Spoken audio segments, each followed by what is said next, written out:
Philadelphie, c'est une ville qui a été fondée au IIe siècle et ce nom-là qu'il porte, qui veut dire amour fraternel, c'était en honneur en fait d'un monsieur appelé Attal II Philadelphus. L'histoire de cet homme est vraiment une histoire impressionnante et je vais te raconter un peu. En fait, Attal avait un frère aîné, Euménus.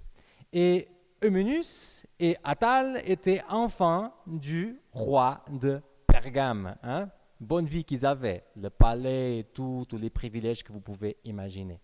Mais bien sûr, comme Eumène était l'aîné, c'était à lui de devenir roi après la mort de son papa. Et c'est exactement comme ça que les choses se sont passées. Eumène va devenir roi et Attal sera le commandant de l'armée. Mais il y a une chose qui est très intéressante, parce que cette ville de Pergame commençait à avoir un peu de relation avec les Romains, cet empire qui commençait à gagner de l'ampleur. Et en fait, il y a une fois qu'Eumène, il doit aller à Rome, tout se passe bien, mais quand il est en train de rentrer chez lui, il a été attaqué dans le chemin. Des nouvelles de sa mort sont arrivées à Pergame en disant qu'en fait, Eumène était mort. Attal, bien sûr, il était triste, c'était son frère bien-aimé, mais il fallait faire ce qu'il fallait faire, donc il va devenir roi de Pergame.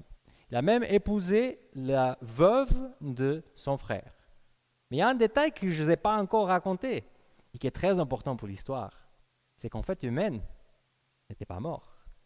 Il avait eu du souci, il a dû s'enfuir. Et quelques jours après, il va arriver dans sa ville, dans son royaume, et il trouve son frère dans son trône avec son épouse. Vous pouvez imaginer, l'ambiance n'était pas bonne dans le palais. Mais ce qui est surprenant dans cette histoire, et c'est pour ça que je suis en train de vous raconter ça aujourd'hui, c'est que l'histoire nous montre qu'Attal a donné volontairement son pouvoir à son frère ainsi que son épouse. Bon, l'histoire ne nous raconte pas comment ça a été Noël après, avec les deux familles ensemble, mais en tout cas, on voit quelque chose d'incroyable et assez unique dans l'histoire de l'Antiquité. Quelqu'un qui avait tout pour garder le pouvoir. Il était déjà roi, il était marié avec la veuve d'un ancien roi. En plus, il avait l'armée de son côté. Attal pouvait faire ce qu'il voulait. Mais il se montre un peu sans puissance. Il montre un côté faible de sa part, de quelqu'un qui ne veut pas être roi. Plus tard, peut-être parce que les Romains ils ont entendu cette histoire, ils étaient bien étonnés avec tout ça, ils se sont dit c'est peut-être le moment à saisir pour prendre ce royaume de Pergame. Donc qu'est-ce qu'ils vont faire? Ils vont s'approcher d'Attal, ils vont lui proposer une chose. Si tu veux être roi, on peut t'aider militairement. On va enlever ton frère, on va le tuer et on te mettra à toi à sa place. Mais l'histoire montre à nouveau que cet Attal, il voulait juste un peu de puissance parce qu'il a refusé ça devant les Romains. Quand Eumène est mort, son fils n'avait pas encore l'âge pour régner. C'est Attal qui va prendre le pouvoir là et il va régner jusqu'à sa mort. Mais en fait, après sa mort, il s'est assuré que le pouvoir ne passerait pas vers ses enfants, mais qu'il passerait vers son neveu, le fils de son frère. Une histoire qui inspire. L'amour entre deux frères, c'est vraiment quelque chose de beau, mais les circonstances de l'histoire d'Attal et d'Eumène font que cette histoire a passé tous les siècles, presque plus que 20 siècles, et on est là encore aujourd'hui, en 2020, à discuter de cette histoire. En fait, les histoires d'amour, elles inspirent les gens. C'est pas anodin que le poète portugais Luís Vaz de Camões, il a dit que l'amour, c'est un feu qui brûle sans se voir. Parce que quelque part, les histoires d'amour, ils ont la capacité que le feu est là. De même s'il est dans un endroit, de pouvoir donner un peu de chaleur à des endroits qui sont plus lointains. Et c'est pour ça que, surtout dans notre vie d'aujourd'hui, toutes les histoires de grand amour circulent bien dans les réseaux sociaux, parce que l'amour a cette capacité d'inspirer. Mais les amis, j'aimerais vous dire aussi une chose aujourd'hui. L'amour, c'est aussi quelque chose qui devrait déclencher une action. Attal ne pouvait juste dire voilà, je t'aime beaucoup mon frère, mais voilà, je vais quand même mettre dehors du trône parce que je vais être roi. Non. Si on aime, il y a des actions qui accompagnent notre amour Et dans l'histoire de Philadelphie, cette ville qui a pris le nom justement de Attal, on voit aussi ça bien. On voit aussi que l'amour a amené des gens à faire des choses. Et ça commence bien déjà avec le début de cette ville. Puisque cette ville a été établie par des colons qui avaient à cœur le but de helléniser les peuples barbares qui habitaient dans cette région, les Phrygiens. En fait, il y a quelques familles de Grecs qui se disent, on trouve que notre culture est tellement cool, on aime tellement être grec, on trouve que notre façon de penser est tellement sympa qu'on va rendre service à ces Phrygiens-là, on va implanter une église vraiment au milieu d'eux. Bon, je dis une église, je pense comme pasteur. Une ville vraiment au milieu d'eux, et là, on va commencer à disséminer ces idées qu'on a par rapport au monde. L'amour de la culture qui amène ces gens à aller partager ce qu'ils avaient à cœur. Certainement, vous connaissez des personnes qui sont passionnées. Moi, j'ai des amis qui sont passionnés, que chaque fois qu'on se rencontre, on va toujours parler de voiture, parce qu'ils sont passionnés de voiture, donc nécessairement, on va discuter de voiture. J'ai aussi des amis qui sont passionnés de sport, donc bien sûr, on va parler soit de cyclisme, soit du foot, ou soit des résultats de l'athlétisme ou du tennis, parce que c'est ce qu'ils tiennent à cœur. J'ai aussi des amis, et ce qu'ils tiennent à cœur, c'est la Bible, c'est Dieu. Et de la même façon que mes amis qui ont d'autres passions, ils arrivent à partager leur passion d'une façon que ça donne vraiment envie de suivre. Les Philadelphiens, c'était des gens comme ça, des gens vraiment passionnés, des gens qui comprenaient bien que l'amour sans action, c'est juste un concept philosophique. Et que finalement, si on aime quelque chose vraiment, il faudrait se lancer dans une certaine action. Si on appliquerait ça à nos églises, si on appliquerait ça au christianisme, à nos croyances, les amis, on pourrait avoir toute une prédication dessus. Mais je n'ai pas encore arrêté avec l'histoire de Philadelphie, parce que contrairement aux villes de l'Antiquité, en tout cas en Asie mineure, Philadelphie, ce n'était pas une ville avec beaucoup d'argent. Je ne peux pas dire qu'ils étaient pauvres, ok? Je ne peux pas dire qu'ils avaient des problèmes ou des difficultés. Ils étaient quand même bien, mais ce n'est pas des gens qui étaient complètement à l'aise. En fait, ils dépendaient des vivres de l'extérieur, ils avaient juste des vignes autour, et ils craignaient un peu la famine, parce qu'ils savaient que s'il y aurait un jour un problème de ce type, ils n'auraient pas vraiment des choses à planter. C'est des gens vraiment qui sentaient qu'ils avaient peu de puissance. Dans l'année 17, ils auront un tremblement de terre qui va complètement détruire la ville. Et là, oui, ils vont accepter l'aide de l'empereur pour reconstruire la ville, contrairement aux gens de l'Odyssée qu'on a vus la dernière fois. Parce que justement, ils trouvaient qu'ils avaient peu de moyens. Mais même s'ils avaient peu de moyens, ils avaient un grand cœur. Parce qu'après cette reconstruction de la ville, ils vont dire, on va changer le nom de la ville, et ça s'appellera plus Philadelphie, maintenant elle va s'appeler Néo-Césarée, donc la nouvelle Césarée, en honneur justement à Tibère, l'empereur qui les avait aidés dans un moment de difficulté. C'est des gens qui ont l'amour et qui ont la reconnaissance. Mais le message qui nous est partagé par Jésus dans la Bible concernant les chrétiens de la ville de Philadelphie nous présente un cadre assez intéressant. Souvent on dit l'église de Philadelphie, c'est presque une église parfaite, il n'y a pas de critique, on dit absolument rien de mauvais de cette église. Mais en fait, quand j'ai lu le texte, j'ai vu que le texte dit qu'ils avaient peu de puissance. Un peu comme Attal, qui ne voulait pas avoir la grande puissance, qui se contentait du peu qu'il avait. Un peu comme la ville, qui avait peu de puissance au niveau financier. Les chrétiens, on va aussi dire qu'ils ont peu de puissance. Est-ce qu'on est en train de dire qu'ils étaient un peu loin de Dieu? Ils ne faisaient pas tellement confiance à la prière? Quelle était la difficulté qu'ils avaient pour qu'on puisse dire qu'ils ont peu de puissance? Vous savez, les amis, dans notre société, peu de puissance égale faiblesse. Mais dans le monde de Dieu, dans le royaume de Dieu, peu de puissance égale à quelque chose d'excellent. C'est pour ça que le fait que l'église de Philadelphie nous est présentée comme une église avec peu de puissance, ce n'est pas une critique du tout. C'est en fait un compliment. C'est des gens que, contrairement aux gens de l'Odyssée, ne font pas confiance en eux-mêmes. Ils disent, moi je n'arrive pas, j'ai peu de puissance, donc quelque part j'ai besoin d'aide. J'ai besoin d'un sauveur, Je fais confiance en Jésus parce que je reconnais que seul, je ne peux pas. Quelque chose de difficile à faire aujourd'hui. Parce que d'entre vous, qui aimerait admettre qu'il a peu de puissance, qu'il est faible? Est-ce qu'il y a quelqu'un qui va se dire, j'ai un ami qui est un ami excellent, tu regardes, il est vraiment faible, faible, faible. Est-ce qu'une fille, en parlant avec ses amis, va dire, j'ai connu un garçon aujourd'hui, je suis dans les nuages, il est tellement faible? Non, les amis, on ne fait pas ça. Parce que quelque part, dans notre société d'aujourd'hui, la faiblesse, c'est quelque chose de négatif. Or, dans la Bible, cela est valorisé. Reconnaître que quelque part, on n'arrive pas à vivre à l'auteur de l'éthique qu'on a. Parce que bien sûr, toi, tu sais qu'est-ce qui est bon pour ta vie. Tu sais qu'est-ce qui est juste pour ta vie. Tu sais qu'est-ce qui est vrai, qu'est-ce qui est correct.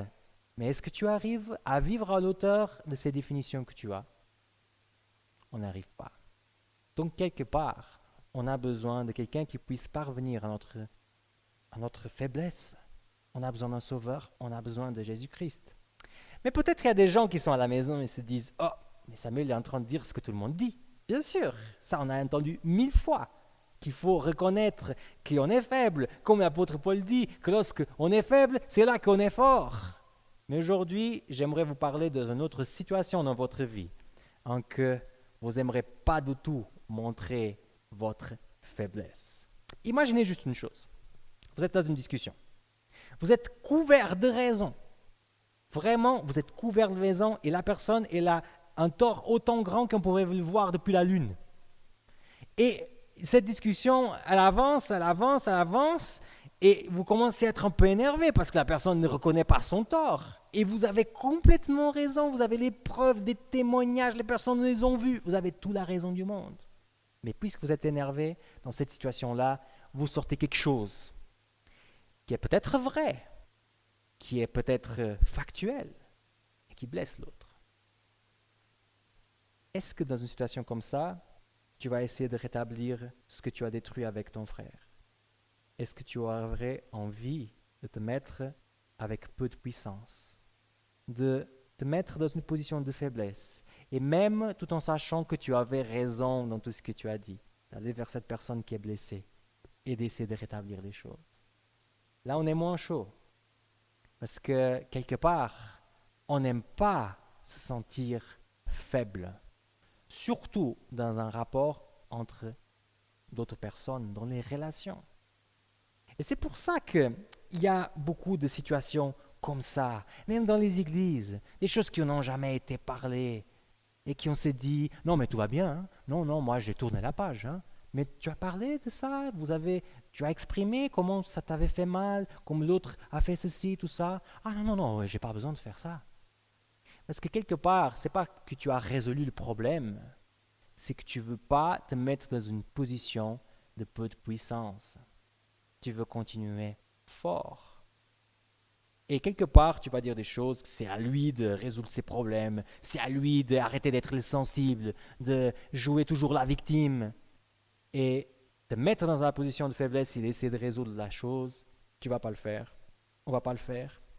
Et après, on a des églises qui sont remplies de vieilles histoires, des choses qui n'ont jamais été discutées, et qui quelque part minent la spiritualité de l'église tout entière. Bien sûr, et on aura toujours des raisons pour s'incompatibiliser avec les gens, et l'ennemi sera toujours content de ces incompatibilisations. Mais les amis, une chose qu'il faut aussi dire, c'est qu'on est tous différents, et si on n'arrive pas à parler les uns avec les autres, si on n'arrive pas à demander pardon les uns avec les autres, c'est quelque part que notre amour, c'est juste un concept philosophique, parce que notre amour ne se décline pas dans une action. À Philadelphie, ils étaient aussi bien différents les uns des autres, parce que, après ce fameux tremblement de terre de l'année 17, les gens, pas nécessairement les gens citoyens et les gens de l'Église, ils vont avoir deux façons de vivre les circonstances difficiles de ce tremblement de terre. Alors, il y a des gens qui, après le tremblement de terre, en plus avec l'argent de l'empereur, se sont dit, bon, reconstruisons la ville, reconstruisons nos maisons, on va habiter dedans. Mais il y a des gens qui ont dit, ah non, trop dangereux, et s'il y a un deuxième tremblement de terre, je ne veux pas qu'il y ait une colonne qui me tombe sur la tête. Donc, ils ont mis des tentes à l'extérieur de la ville, et ils habitaient à l'extérieur de la ville dans des tentes. Ça, c'est quand même rigolo. Comme deux personnes de la même ville, de la même culture, peuvent avoir des visions de la vie complètement différentes. Et j'ai trouvé ce fait très curieux. Vous savez pourquoi? Parce que dans le message pour l'église de Philadelphie, Jésus dit à ces gens-là qu'il va venir bientôt. Il dit, fais attention que personne prenne ta couronne, parce que voilà, je suis vraiment aux portes. Et c'est un peu ce qu'on dit aussi aujourd'hui. Regarde les signes, regarde les choses qui sont autour, Jésus va bien venir. Ma question pour toi, c'est, où est-ce que tu as placé ton amour? Est-ce que ton amour, il est placé dans la ville, ou est-ce que ton amour, il est placé dans les tentes? Je m'explique. Dans notre vie ici sur Terre, on a quand même certains objectifs.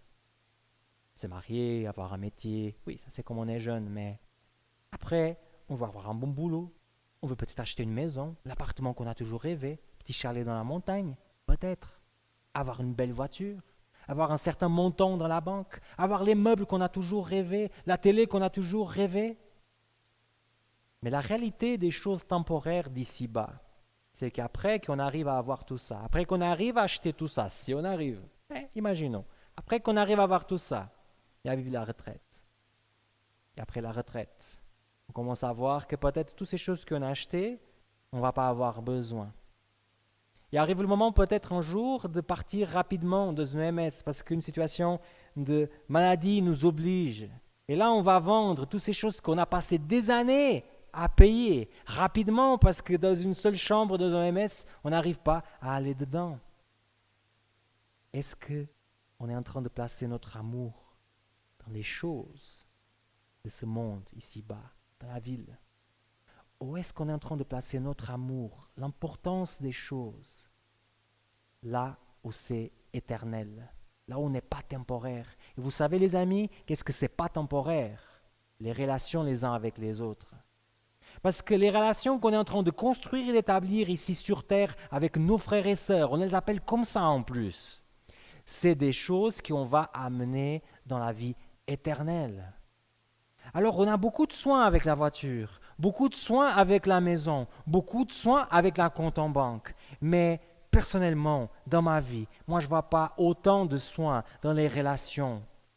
La seule chose de ce qu'on peut faire ici sur Terre, qu'on va véritablement amener dans la vie éternelle.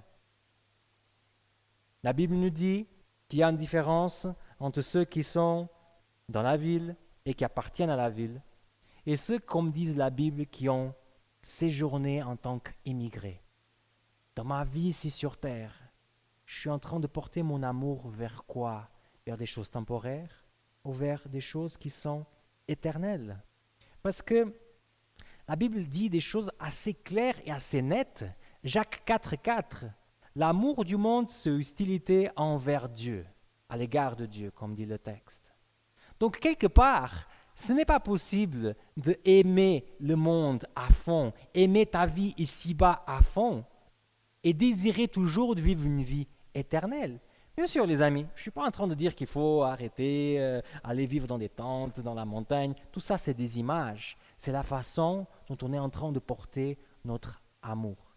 Et si tu te dis chrétien, si tu dis que dans l'Église, il y a des frères et sœurs, et si tu ne prennes pas soin de ces frères et tes sœurs, de la même façon que tu prennes soin de ta compte en banque, il y a un problème dans ta vie chrétienne. Parce que quelque part, on peut s'appeler frères et sœurs, mais tu n'es pas en train de vivre comme s'ils étaient vraiment des frères et des sœurs à toi. La lettre nous dit aussi qu'il y a une porte ouverte, que le Seigneur met une porte ouverte devant eux que personne ne peut fermer. C'est ironique parce que, vous savez, Philadelphie était connue justement comme la porte. C'était une ville qui était dans une place assez stratégique. C'était un peu la porte entre l'Orient et l'Europe. Donc on l'appelait comme ça. Et le Seigneur dit, vous êtes content de votre porte? Alors je mets devant toi une porte beaucoup plus grande. Et les amis, il y a beaucoup d'interprétations prophétiques et tout par rapport à ça. Moi, je vais aller dans la chose plus simple, vraiment dans le langage courant que moi et toi, on a. Une porte ouverte, un langage courant que on a aujourd'hui, c'est une opportunité. Pas Si tu vas dans un entretien d'embauche et la personne te dit, écoute, pour aujourd'hui, je ne peux pas t'embaucher, mais il y a quand même une porte qui reste ouverte, c'est qu'il est en train de te dire qu'il y a quand même une opportunité qui est là. Il y a quand même une possibilité, peut-être. Et moi, je trouve qu'aujourd'hui, si tu es en train de regarder ce message jusqu'ici, le Seigneur veut te dire quelque chose de spécifique. C'est que quelque part, il met devant toi une opportunité, une porte ouverte, que c'est à toi d'utiliser ou pas. Une porte ouverte pour que tu puisses te manifester avec peu de puissance, avec faiblesse, pour essayer de gagner ton frère, là où ça ne va pas. Parce que soyons honnêtes, les amis, on a tous déjà blessé des personnes, on a tous des personnes qui on n'aime pas trop. On va le dire comme ça, parce que voilà, c'est un peu la vérité. Qu'on pourrait bien s'en passer de les voir. Que quelque part nous ont fait du mal, donc on se sent que quelque part on peut aussi les haïr un peu, parce que voilà, ils ont nous fait tort, donc de toute façon. Et on se trouve des excuses et des excuses et des excuses. Et le Seigneur est en train de te dire à toi aujourd'hui, arrête avec tes excuses. Je te mets une porte ouverte aujourd'hui pour essayer de rétablir les choses qui ont été détruites là dans le passé.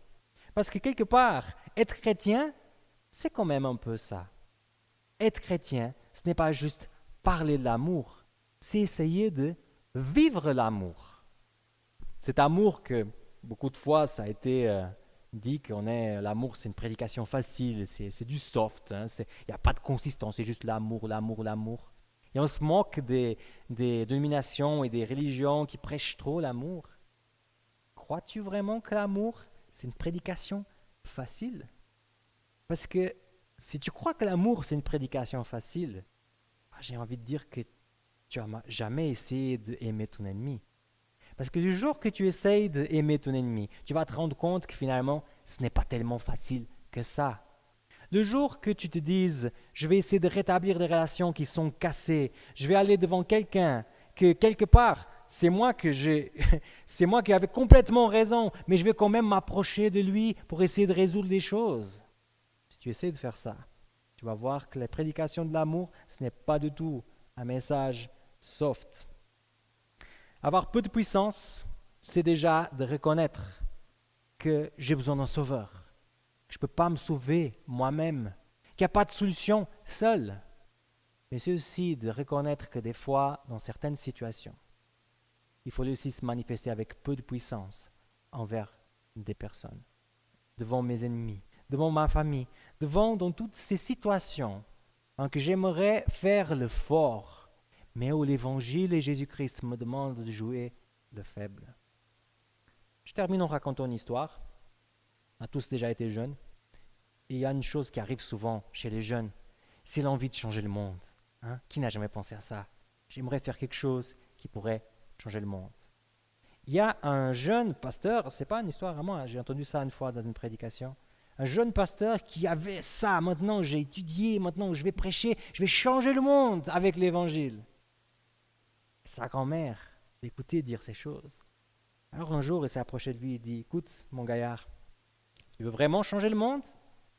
Alors, rentre chez toi, aime ton épouse, aime tes enfants, et le monde changera. Est-ce que tu vas saisir l'opportunité de Jésus? De rentrer chez toi, dans ton église, dans ton groupe d'amis, là où tu travailles, et essayer d'aimer ces personnes. Même si t'en fais du mal, même si t'en fais du tort, c'est le défi que je te lance aujourd'hui. La vérité sans amour, c'est juste la méchanceté. L'amour sans vérité, c'est juste un mensonge. Et l'amour avec la vérité, c'est l'évangile de Jésus-Christ, qui est là pour me transformer à moi, mais aussi pour te transformer à toi. Saisis cette opportunité, saisis cette porte ouverte pour pouvoir aimer vraiment ton prochain. Et le Seigneur va simplement te faire sentir bien et va te montrer tout un nouveau côté de la spiritualité que peut-être tu n'as pas encore goûté. C'est la prière que j'ai aussi pour moi, bien sûr, pour chacun de vous. Amen.